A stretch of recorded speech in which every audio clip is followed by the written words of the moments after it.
Good morning बच्चों। कैसे हो सभी बच्चे? सब लोग तैयारी कर रहे होंगे। आप लोगों की होली कैसे रही? मस्त रही ना? चलो अब अपने टॉपिक पे आते हैं अपन।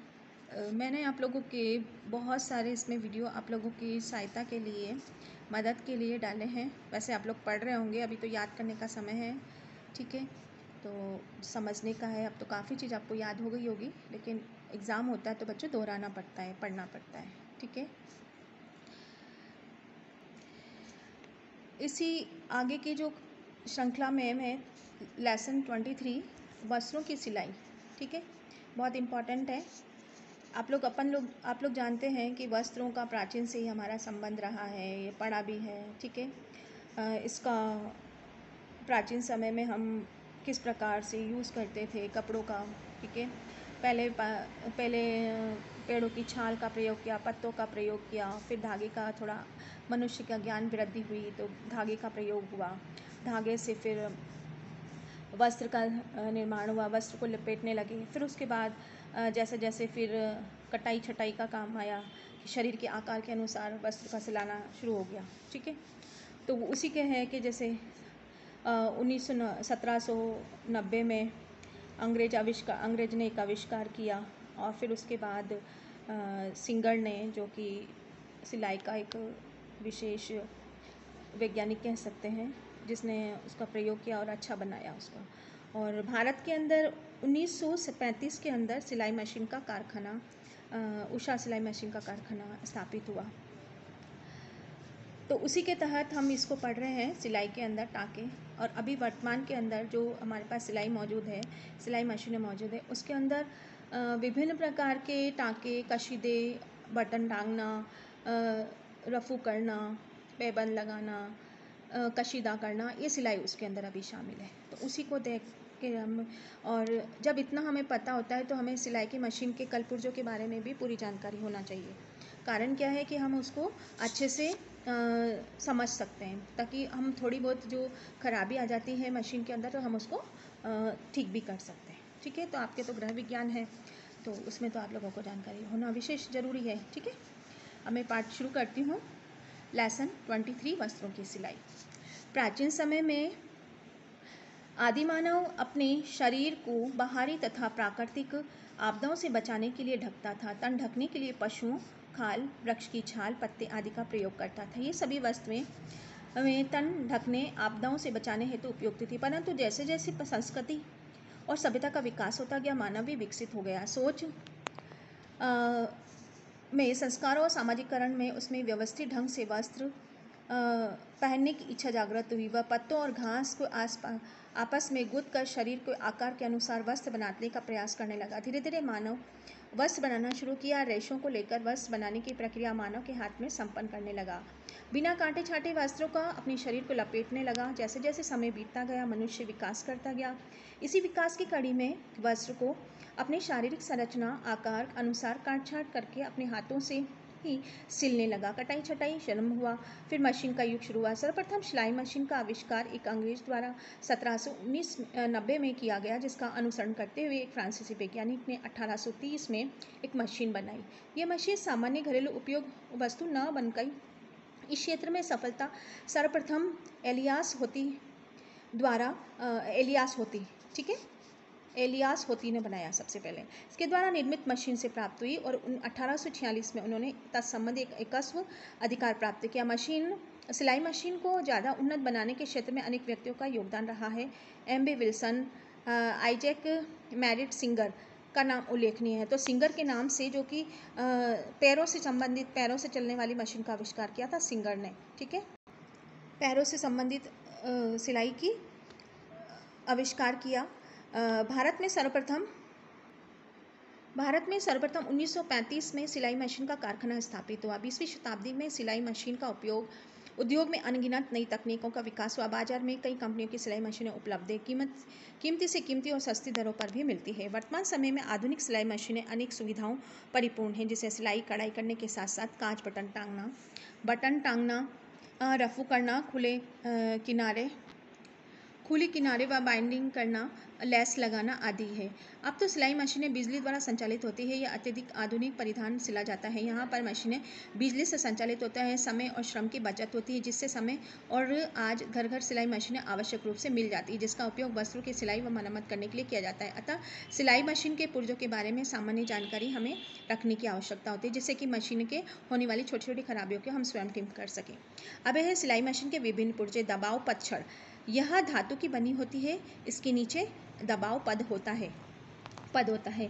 फिर है दबाव पद, यह दबाव पद छड़ के नीचे की ओर लगा होता है। ये एक पैच की सहायता से दबाव पद छड़ से जुड़ा होता है। यह आकार में 2 छोटे जूतों के समान होता है। इसे पैर भी कहते हैं। यह निडल बार में लगा होता है। सिलाई के समय कपड़ों को दबाता है। सुई छड़, इसका भी सिरा एक ऊपर और एक नीचे की ओर होता है। नीचे के भाग में सुई लगाई होती है। क्लैप स्क्रू, सुई कसने पेच, सुई को सुई छड़ से फिट करने के लिए पैच स्क्रू को ढीला करके सुई को ऊपर नीचे कर सकते हैं। इसमें सुई लगाते समय सुई की गोल हिस्सा बाहर या चपटा आकार के लगा रहता है। सुई छड़ क्लैप स्क्रू में है, फिट करने के लिए पैच लगा रहता है। स्क्रू को ढीला करके सुई के ऊपर नीचे कर सकते हैं। इसमें सुई लगाते समय सुई का गोला हिस्सा तो बाहर रहता है और चपटा में हिस्सा अंदर रहता है। अब स्पूल पिन, यह 1 या 2 लंबी गोल कीलों के समान होती है, जो मशीन के ऊपरी भाग में फिट होता है। इसमें धागे की रील लगाई जाती है। प्रेशर फुटबॉल लिफ्टर, यह दबाव पद छड़ पर एक घुमावदार राड लगी होती है, जिसके ऊपर नीचे करने के दबाव पद ऊपर नीचे होता है। सिलाई खत्म करने के बाद इसे ऊपर उठा लेना चाहिए। थ्रेड टेंशन डिवाइस एवं डिस्क, यह भाग धागे के तनाव को नियंत्रित करता है, जिसमें एक स्प्रिंग में 2 गोल पत्तियों के बीच सामने की ओर एक पेच लगा होता है। इसे कसने व ढीला करने पर धागे का तनाव कम या अधिक किया जाता है, इसलिए इसे थ्रेड टेंशन डिवाइस कहते हैं। इसके पीछे की 2 चक्रियाँ और थ्रेड टेंशन डिवाइस कहा जाता है। सामने का धागा इतनी चक्रियों के बीच में निकालकर टेकअप लीवर की ओर निकालकर एक सुई में पिरोया जाता है। टेकअप लीवर एक मशीन के मुख्य प्लेट के लगा होता है। थ्रेड टेंशन डिवाइस से धागे को निकालकर टेकअप लीवर में डालते हैं। सिलाई करते समय फ्लाई व्हील को घुमाते समय लीवर ऊपर नीचे होता है, बखिया बनाने में सहायता करता है। मुख्य पट, यह सिलाई का मुख्य पट होता है जो सामने की ओर होता है। इसे take up lever, thread tension device, disc आदि लगे होते हैं। इसी के नीचे सुई छड़ लगी होती है। यह स्लाइड प्लेट, यह स्टील का बना चौकोर हिस्सा होता है जो निडल प्लेट के साथ लगा होता है। इसे बाईं ओर सरकाकर आसानी से बॉबिन को निकाला और बंद किया जाता है। निडल प्लेट या सुई और प्रेशर फुट के नीचे स्टील की बनी प्लेट होती है, जिसमें कि बने छेद में सुई जाकर बॉबिन को धागा ऊपर लगाती है। सिलाई करते समय इसी छेद से सुई अंदर बाहर आती जाती है और टांके लगते रहते हैं। नीचे के कपड़े को खिसकने के दांते लगे होते हैं। बॉबिन बाइंडर या फ्लाई व्हील के सहारे लगा एक छड़ के समान पिन होता है। इसके सहारे बॉबिन अर्थात फिरकी का धागा भरा रहता है। टांका बॉबिन बाइंडर या फ्लाई व्हील के सहारे लगा हुआ एक छड़ के समान पिन होता है। इसके सहारे बॉबिन एक फिरकी के धागा भरा जाता है। टांका नियामक, यह मशीन के पीछे या सामने की ओर एक लंबा खांचा होता है। इसके बीच में एक स्क्रू लगा रहता है। इसके ऊपर नीचे करने से बखिया छोटी बड़ी हो जाती है। खांचे में स्लाइड में 0 से 5 नंबर के अंकित होते हैं। 0 से ऊपर की ओर आने पर बखिया बारीक से मोटा हो जाता है और 5 नंबर आने पर मोटा हो जाता है। 3 नंबर के नीचे जाने के बखिया बारीक हो जाता है। फ्लाई व्हील, यह गोल पहिया होता है जिसे घुमाने पर मशीन चलती रहती है और आगे की ओर घूमती रहती है। तभी चलती है जब सिलाई कपाना संभव होता है। इसे हत्थे से घुमाया जाता है। फिर हम बात कर रहे हैं बॉबिन और बॉबिन कैस की। धागा लपेटने वाली फिरकी को बॉबिन या डिब्बी में रखा जाता है। इसे बॉबिन कैस कहा जाता है। देखिए बच्चों, मैंने आप लोगों को ये सभी चीज़ मैंने आप लोगों को ये जो अपने सिलाई मशीन के पार्ट्स के बारे में बताया है, इसमें से आपका एक प्रश्न बन के डेफिनेट आने वाला है। ठीक है, वो 1 नंबर का होगा आप लोगों के लिए। तो आप लोगों को ये अच्छे से याद रख लेना है। आप 2 बार देख लो वीडियो, और इनके जो ये है उसके वर्क भी आप लोगों को देखना है। आपके घर में सिलाई मशीन होगी, क्योंकि अभी कई बच्चे तो स्कूल आ रहे हैं, कई बच्चे नहीं आ रहे हैं, इसीलिए हमें वीडियो बना के डालना पड़ रहा है। ठीक है, तो मैं आगे ले रही हूँ, सिलाई मशीन की देखभाल कैसे करेंगे। मशीन के सूखे व गर्म स्थान पर रखना चाहिए। नमी स्थान वाले पर्याप्त सीलन से मशीन के कलपुर्जे में जंग लगने का भय रहता है। देखिए बच्चों, ये मशीन के पार्ट्स हैं और इसके नाम हैं। अच्छे से आप लोग देख लीजिए इसको। स्लू पिन है, थ्रेड टेंशन डिवाइस है, प्रेशर फुट है, ये देखिए, ठीक है। ये प्रेशर फुट है, ये टेंशन डिवाइस है, स्लूप है, ये स्क्रू है, ठीक है। छोटा बड़ा धागा करते हैं, इससे धागे के टाँके ऊपर नीचे जाते हैं। ये यहाँ फिरकी होती है, इसके धागा बीच में आता है। फिर इसके ऊपर प्लेट होती है, यहाँ पे सिरका के बॉबिन अंदर डाला जाता है, बॉबिन कैस होता है। ये इसको गोल छोटा बड़ा किया जाता है, ठीक है। यहाँ पे ये रिंग भरी जाती है, ठीक है। अब आगे बढ़ रहे हैं, मशीन का चित्र है। समय समय पर मशीन की साफ़ सफाई करना अत्यंत आवश्यकता है। सिलाई करने से पहले बाद में प्रत्येक बार मशीन को साफ कर धूल मिट्टी हटा लेना चाहिए। अंदर की तरफ भीतरी पुर्जे मशीन की साफ़ सफाई के धूल मिट्टी हटाने चाहिए। भीतरी पुर्जे वस्त्र को धागे फंसा रहता है, इसे निकाल देना चाहिए। काम के बाद मशीन को ढक के रखना चाहिए। पर्याप्त सिलाई मशीन समाप्त करने पर सुई से धागा निकाल कर दबाव पथ नीचे की ओर कपड़ा दबा कर रख देना चाहिए। मशीन की सफाई के बाद उसमें तेल डालना चाहिए। तेल लगा हुआ मशीन का कुछ समय के लिए धूप में रख देना चाहिए। समय समय पर मशीन के पुर्जों को खोलकर उन्हें साफ कर लेना चाहिए। तेल लगाकर धूप में रखने से मशीन के वापस फिट करें।